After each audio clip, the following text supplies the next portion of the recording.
साथियों राम राम। एक बहुत बड़ी समस्या देखने में आई है कि कोई भी परिवार हो, मैंने देखा है कहीं ना कहीं एक समस्या है, गैस्ट्रिक की समस्या। पेट में गैस बनती है और पेट में गैस बनना स्वाभाविक भी है। आज का जो आहार है वो फाइबर मुक्त हो चुका है, लेकिन होना फाइबर युक्त चाहिए। तो कैसे हम इसे फाइबर युक्त करें या किस चीजों को हम अपने आहार में शामिल करें? गैस बनती क्यों है? क्या है गैस? गैस कई बार हमारा जीना हराम कर देती है। कई बार हम गैस हैं, कहीं बैठे हुए हैं और गैस्ट्रिक की समस्या यदि है और हमारे गुदा द्वार से गैस पास हो जाए, और गैस कई बार तो ऐसी होती है गोला, यानी कई बार बदबूदार होती है तो और हराम कर देती है। बड़ा हमें इंसल्ट महसूस होती है, ऐसा फीलिंग लगता है यार कि क्या हमारे भीतर आ गया है। तो ये गैस की बनने की समस्या बहुत सारे लोगों को है और बहुत ज्यादा है। कई लोग तो गैस की वजह से घंटों घंटे डकार लेते रहते हैं, है ना। कई बार जो है ना गैस को खारिज करते रहते हैं, यानी और कई बार ऐसा होता है कि जो ना छाती और पेट जलन, एसिडिटी होने लगती है, गले में मुंह में पानी वाला होता है खट्टा खट्टा, और बड़ा हम सर दर्द हो जाता है उसकी वजह से। और कई बार जो वायु गोला है वो गुदा द्वार से पास होते हुए बड़ी आवाज करता है और इसकी वजह से कई बार घबराहट भी हो जाती है। कई बार गैस बनने से हमारे पेट में दर्द भी होने लगता है और इन सारी समस्याओं की वजह से कई बार पेट भारी हो जाता है और हमारा खाने पीने को कुछ मन भी नहीं करता, यानी ऐसा लगता है पेट भरा भरा सा लगता है। सुबह ही नाश्ता कर लिया और गैस बन रही है और फिर क्या खाएं, क्या समझें, समझ ही नहीं आ रहा कुछ। तो ऐसी समस्या में क्या करें, कैसे इसको करें? तो सबसे पहले गैस किस वजह से बन रही है, क्या हम खा रहे हैं ऐसा, उसको बदलाव करें और खाने में अपने फाइबर को युक्त करें। अब एक चीज का और ध्यान रखेंगे, रात्रि के समय दही और दही से बने पदार्थ, छाछ, कढ़ी, मट्ठा या छेना, मिठाइयाँ भी जो फटे दूध से बनती है नहीं लेनी चाहिए, उससे भी गैस बनती है। हमारे गैस बनने से क्या होता है, कई बार जो ना मोटापा भी आ जाता है और बहुत सारी समस्याएं आ जाती हैं। तो समय हमारा जो खाना है उसको हमें सुपाच्य होना चाहिए। ऐसा खाना होना चाहिए जो हल्का हो, जल्दी पचने वाला हो, जिसमें आहार हो, मोटा आहार हो, है ना। जैसे आजकल बहुत सारे मिलेट है ना, बाजरा है ना, चोकर युक्त आटा है, हम उसमें चना ले सकते हैं और कुछ ऐसे स्प्राउट्स ले सकते हैं। तो ऐसी चीजों को हमें रखना चाहिए। मन प्रसन्नचित होना चाहिए, है ना। ऐसा नहीं कि बहुत ज्यादा स्ट्रेस में है, तनाव में है, खिंचाव में है, वो नहीं लेना चाहिए।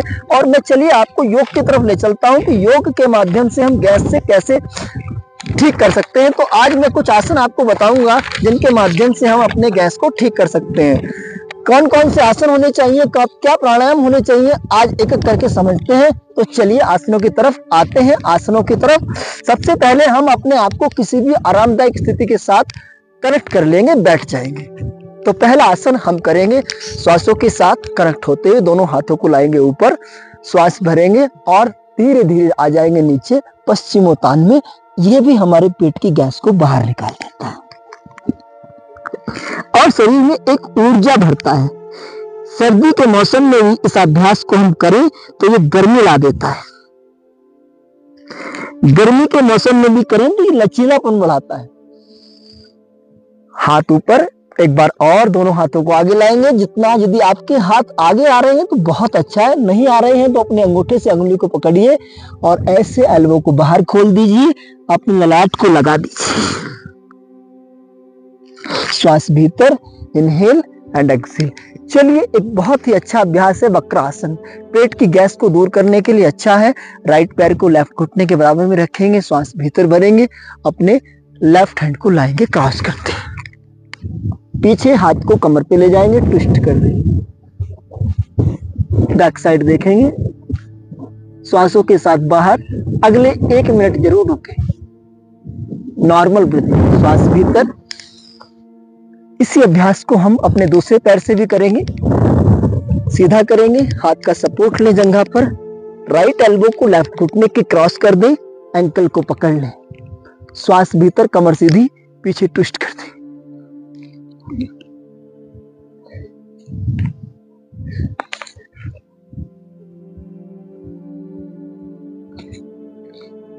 श्वासों के साथ वापस इनहेल, हाथ को ऊपर लाएं, श्वासों को बाहर छोड़ दें। चलिए, इसी क्रम में एक और अभ्यास मैं आपको बताता हूं अर्ध मत्स्येंद्रासन। अपने राइट पैर को लाएंगे ऊपर और क्रॉस कर लेंगे और यहीं से श्वासों को बाहर छोड़ेंगे। श्वास बाहर, बैक को पूरा ट्विस्ट कर देंगे। एक्सहेल। बैक पेन के लिए भी बहुत उपयोगी है और कई बार जो बैक पेन होता है वो गैस बनने की वजह से भी होता है। तो पेन और गैस का नाता है और पेन और गैस के नाते को खत्म करने के लिए ये योगाभ्यास बहुत प्रभावी है। एक्सहेल। बहुत अच्छा साथियों, मैं आपको एक एक बार करके दिखा रहा हूं। आप कम से कम 5-5 बार इनको रिपीट करेंगे तो बहुत अच्छे रिजल्ट आने वाले हैं। आगे ले चलते हैं आपको हम पवन मुक्तासन की ओर। धीरे से अपने आप को ले जाएंगे बैक के बल। श्वासों को बाहर छोड़ देंगे। इनहेल। दोनों हाथों को यहां रखेंगे, श्वास भीतर। एक बार पूरे शरीर को सुप्त ताड़ासन से खींच दें, पंजों को आगे, वापस हाथ ऊपर, धीरे धीरे पैरों को उठाएंगे। Inhale 30, 60, 90, 180 degree halasana. वापस 90 अर्ध हलासन। इनहेल 180 हलासन।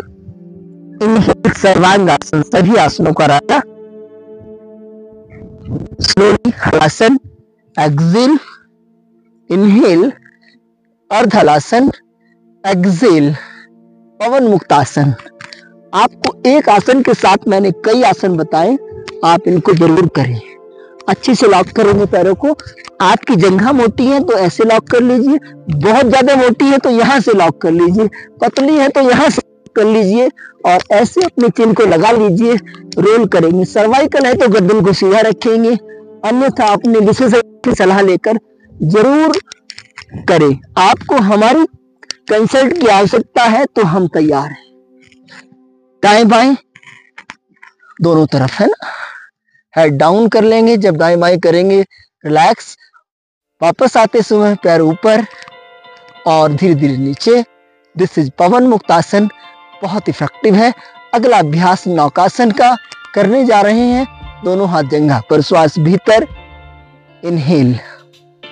तो यह वो अभ्यास है जो आपकी लाइफ से गैस को हमेशा हमेशा के लिए दूर कर सकते हैं। बैलेंस। इनहेल मोर अप। 1 मिनट। वापस एक्सहेल। श्वास भीतर, बॉडी को खींच दें, रिलैक्स कर दें।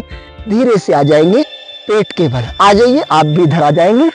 एक्सहेल, पेट के बल आ जाएंगे। श्वासों को खाली कर देंगे। एक और अभ्यास मैं आपको बताने जा रहा हूं जिसका नाम है भुजंगासन। श्वासों को भीतर भरें, श्वासों को बाहर छोड़ दें, पैरों को मिलाएं, श्वास भीतर भर लें।